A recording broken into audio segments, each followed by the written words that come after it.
Hey friends, I'm your Auntie Argyle, and today I will be going over 5 more cryptids I found on the internet so we can find the littlest guys among them. Among us?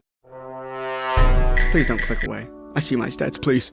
Please! To determine what it means for these cryptids to be little guys, we have 5 qualifiers. They must be 1. Stupid, goofy, or cute looking. 2. Have a quaint backstory. 3. Be more than just a big plant or animal. 4. Be creative or original. And 5. Be passive and non-aggressive. Without further ado, let's get into our first cryptid.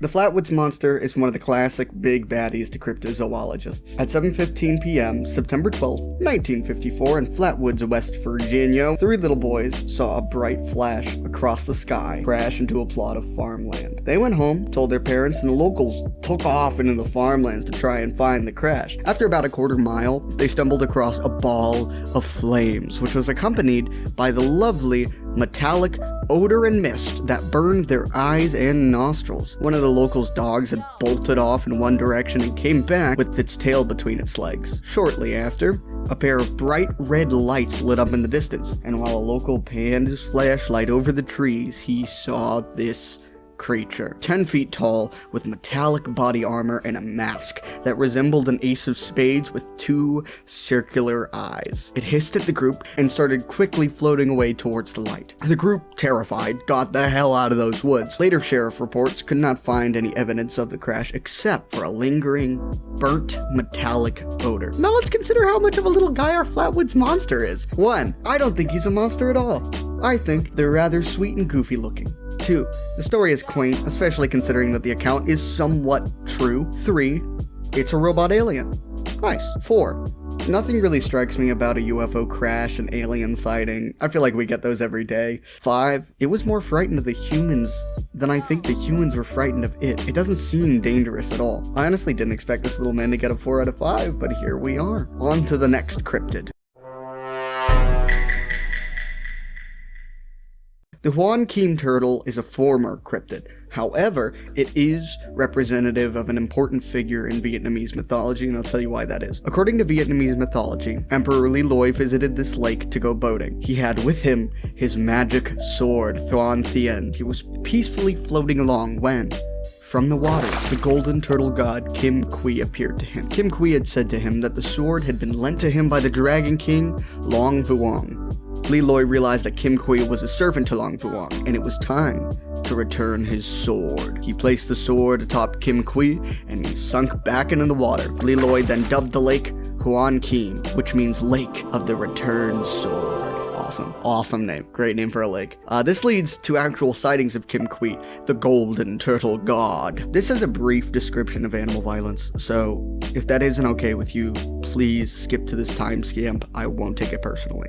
On June 22nd, 1967, a turtle climbed ashore, and for whatever reason, a local fisherman was threatened by this creature so much that he decided to hit it with a crowbar. Jesus, man, it's just a turtle. The turtle, unfortunately, succumbed to its injuries. The turtle was thought to be 500 years old. In his honor, the creature was embalmed and is still up for display in the Temple of Jade Mountain near the lake. I don't think that makes up for an attack on an innocent animal. May that man rot in hell, but it's a sweet gesture, I suppose. Later on, March 28th, 1988, a cameraman managed to capture footage of one turtle in the lake, proving its existence. Now, this turtle was a Yangtze giant soft-shelled turtle, and researchers decided to give the turtle the moniker Raphitis Le Loi after the legend. In 2011, people were showing concern for the turtle as it had multiple lacerations on its body, and it was frequently coming up for air. On the second try, vets managed to catch the turtle to treat it for its injuries. She was declared female. God is a woman. After being nursed back to full health, Raphitis was released back into the Hoan Kiem Lake. But still, Raphitis hadn't seen all of it yet.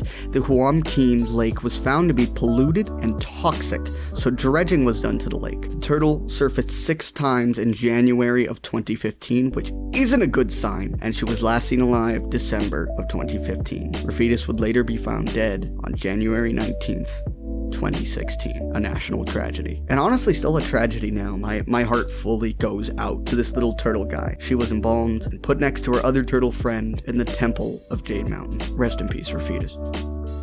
Rest in peace. Jesus, dude. That story really makes me sad. I'm not even gonna review the points. She deserves a 5 out of 5 for the best goddamn turtle in all of Vietnam. Next up, the Huallepen is a cow with flippers. It hangs out in pools, lakes, and rivers in Chile, and it will mate with the local herded animals and cause them to have twisted limbs and muzzles. If pregnant women get close to it, their newborns will also be born with twisted limbs and noses. If these women instead happen to have dreams of the Huallepen for 3 consecutive nights, they'd be so scared that their children will be born deformed. I'm just now realizing that I think it's actually pronounced Huallepen because it's from Chile, but I'm struggling with that. So, Huallepen it is. This cryptid is silly, and there really isn't much to it. I don't know what it is about cryptids that makes people want the cryptids to mate with other animals, but it's a theme I've seen several times. Let's give our cow monster a quick rating. 1, yup, goofy. 2, doesn't have too much of a backstory. 3, it's a cow. 4, kind of original, so why not? 5, actively harmful to pregnant women. Cow thing gets a 2 out of 5. Next on our list, the first sighting of the flashlight frog, a small frog with a glowing nose from Cameroon, was accounted for in the book From Flying Toads to Snakes with Wings by Carl Schuker, who is one of the 13 founding members of cryptozoology. They're notable for their appearance in the series The Secret Saturdays. They have a glowing red light that protrudes from their horn-shaped nose, to capture insects of course, and a venomous tongue. Let's rate this little man. Frog. Frog cute. Bisexual icon. 2, he's on TV, oh my god, he's famous! 3, he is a regular-sized frog. 4, venomous and bioluminescent frogs exist, so no point there. 5, only thing he do is eat bug, why the hell not? 4 out of 5, I love frogs. Finally, the last man on our list. The Dingbat is one of many fearsome critters from North America legend, with most lumberjack accounts coming from the 19th and 20th centuries. It resembles a fast owl with antlers on its head. The Dingbat is also anti-hunting. He'll pull radical pranks on hunters by eating bullets out of the air, stealing ammunition, and drinking straight gasoline out of cars. This man's diet is absolutely insane, and I'm obsessed with him. Even though he's a folklore hoax, I love the look of this little guy.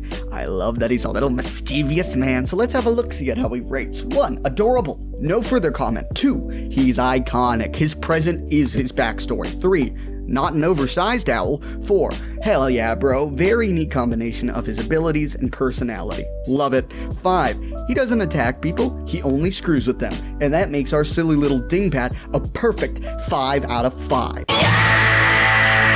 Thank you all so much for sticking around. I thought I had some particularly fun cryptids today, and also some that were kind of sad. Rest in peace, Raphitas. Do you agree with all of my ratings? Let me know. Give me a shout. I've got a TikTok now with absolutely 1 video, but I'm gonna be making unique little edits for shorts and TikTok from here on out, so if that's your shindig, give it a little follow. Otherwise, take care of yourselves. Toodles, bitches.